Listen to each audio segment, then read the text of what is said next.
Hey guys, and welcome back to another episode of Draw with T. Man, I just realized that name, it's really weird to say, Draw with T. I feel like I should say Drawing with T. But, I mean, it's kind of a pun on Draw with Me, but, you know. Oh well, whatever. I named this back in episode 1, and it made more sense then than it does now. But hey, you know, we're at episode 64. And, you know, if you make 64 things and see if you stick with it. You know, growth is good, though. Anyways, it is another zine today, and it's going to be the final, well, at least I think the final, layout for the set of zines I'm doing. So this zine that you're seeing, this is the actual writing sample zine. So this is the intro section of Calasmere, which is one of 8 sections, and Calasmere is my own personal story that I've been working on for 5 years, and it's basically it's a fantasy, action, adventure, lesbian, romance, animated series. You find me some word soup more pretentious than that. I dare you. That being said, I do deeply love this story, and I think anybody who actually properly reads it will realize it's actually not that pretentious. It's just very long. It's gonna be, right now it looks to be about 50-ish episodes of probably roughly full-length animated episodes. So I'm not talking 5-minute episodes here. I'm talking more in the range of 20 minutes. It might vary. There might be some, I don't know, 15 to 20 minute episodes, some that are more 30, maybe even a few pivotal ones that are 40 or 45 minutes. Really hard to say. I've never written for animation before. You know, I've never done the screen work. I've never done any of this, but I'm doing it. I mean, you gotta start somewhere, and I know this is a redonkulous place to start, but I don't know. This is just something in my bones is just telling me this is what I gotta do, and there are just times where it comes so easy that it's really strange. I mean, I've made a lot of mistakes, and I've had to go back and fix stuff. I don't know what else I would expect, though. I mean, I've literally never done this before. What else is gonna happen? That it goes off perfectly? Anyways, it's kind of an odd rant to go on. This is the writing sample. I'm hoping some people buy it, or at least some people want to trade for it, and that they actually read it. Because that's something people just don't do these days. Just terrible. Like, if you're a writer, you know, okay, if you have a writer friend, don't tease them. Don't be like, oh yeah, I'll totally read your 75-page manuscript. Totally, I'm gonna totally do that. You're not. You're not.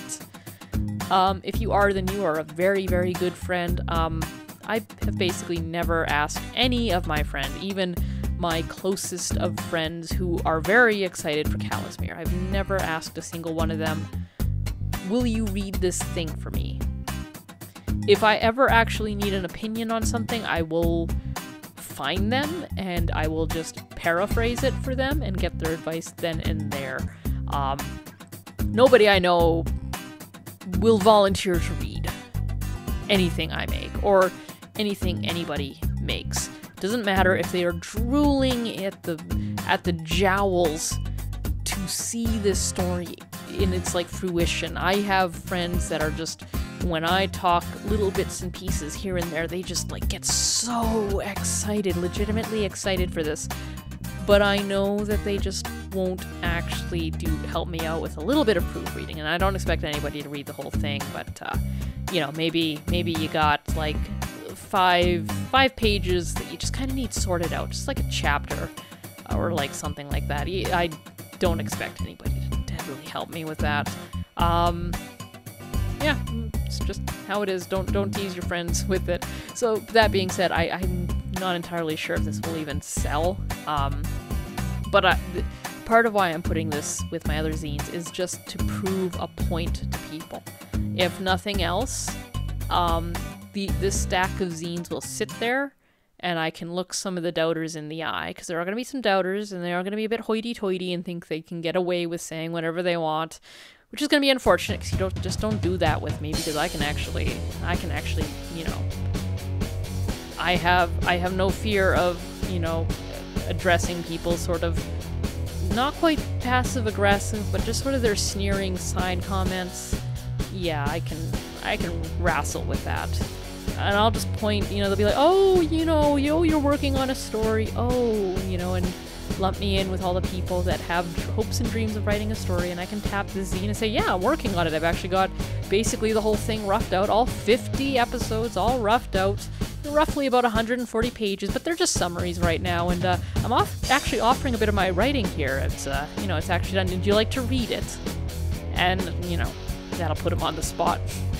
I don't like being mean to people, but I have had a little too many encounters with a certain kind of person that takes one look at me, judges me just for looking a certain way, being a certain way, and they've got to sort of pose and, you know, make themselves look either more knowledgeable or just somehow better than me because I threaten them sometimes, as weird as that is.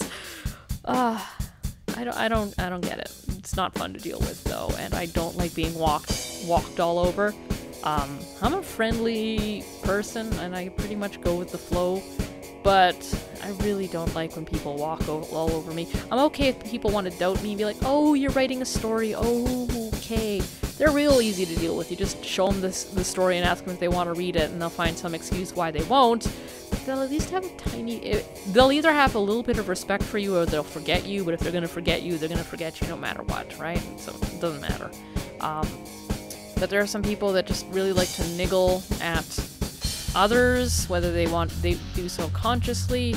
Basically what I'm saying is I deal with a little bit of bigotry, which is not fun, but yeah, this is kind of my, I guess a little bit of a weapon.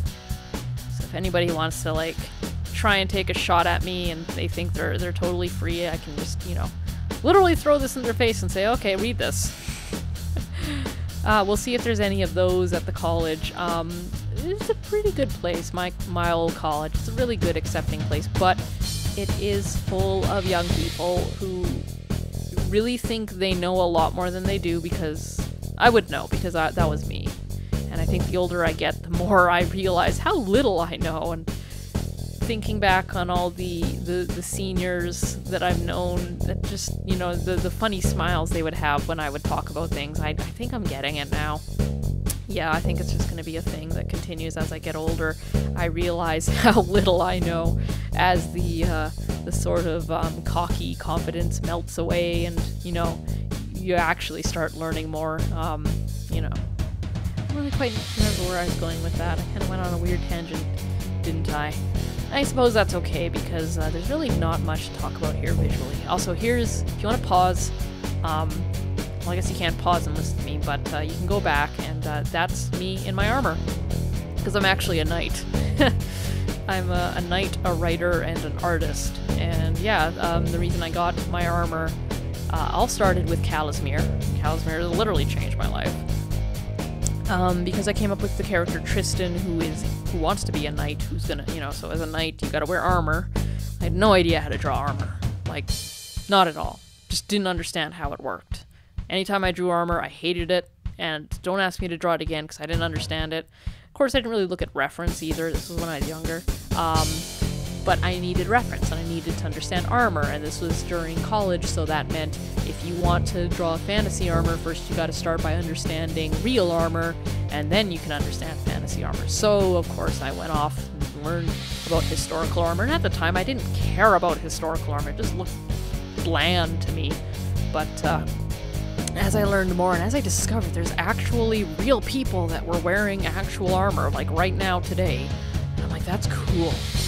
And the more I learned about it, and the more I saw it, I fell in love with it. I was sort of fascinated by this metal stuff. And as my knowledge of it grew, I realized that there was an opportunity for a niche here. As an artist, I'm one of a very small group of people that, you know, understands armor as well as I do.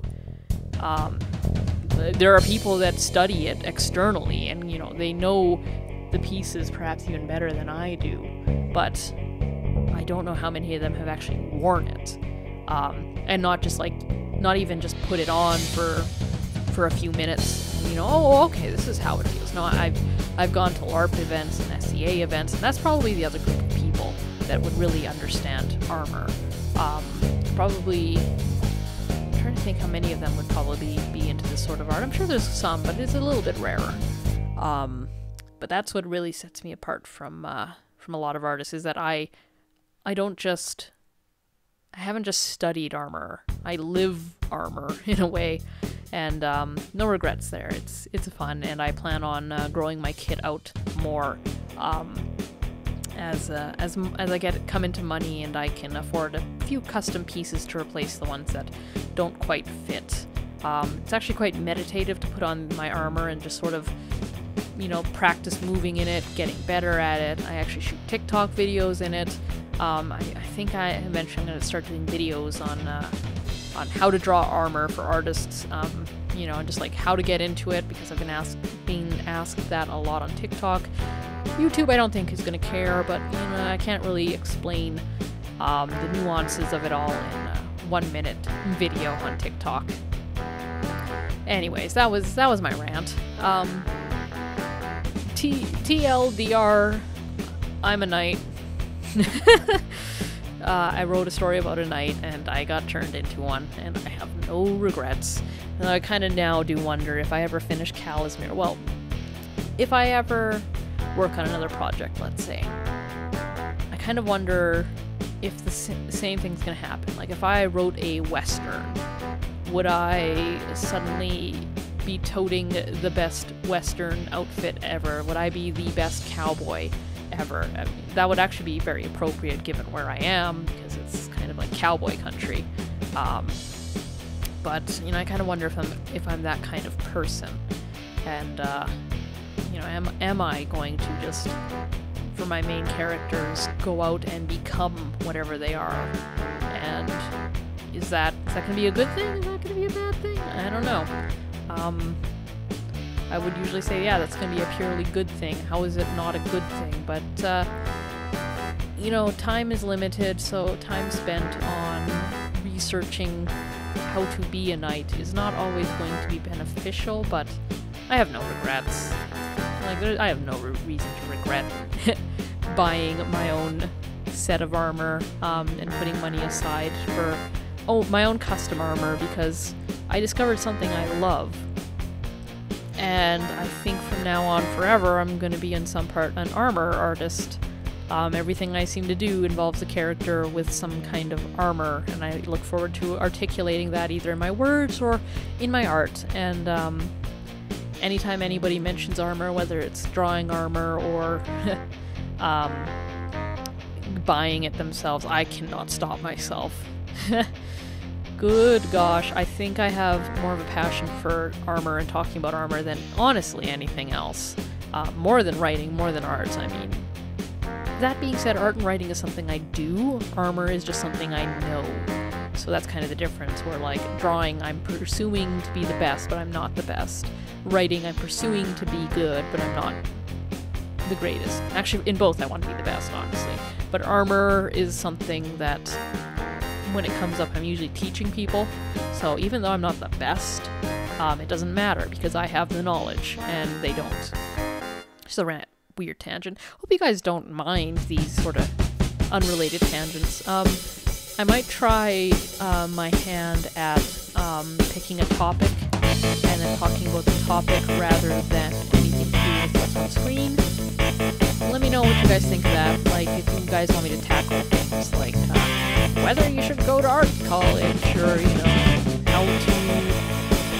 how to sell your art. I'm not really gonna be good at that one, because I'm still trying to struggle and find my way through it. But yeah, hope you guys have enjoyed my little rant. Hope you guys have enjoyed watching this rather bland InDesign layout for my final zine. I hope to see you guys in the next episodes. There should be, I'm hoping, to shoot an episode of me and my friend having a work day at the public library where we both cover zines and stay together. I gotta talk to her about how she feels about being filmed, show her face, but it seems like she's gonna be okay with the other stuff, so maybe I can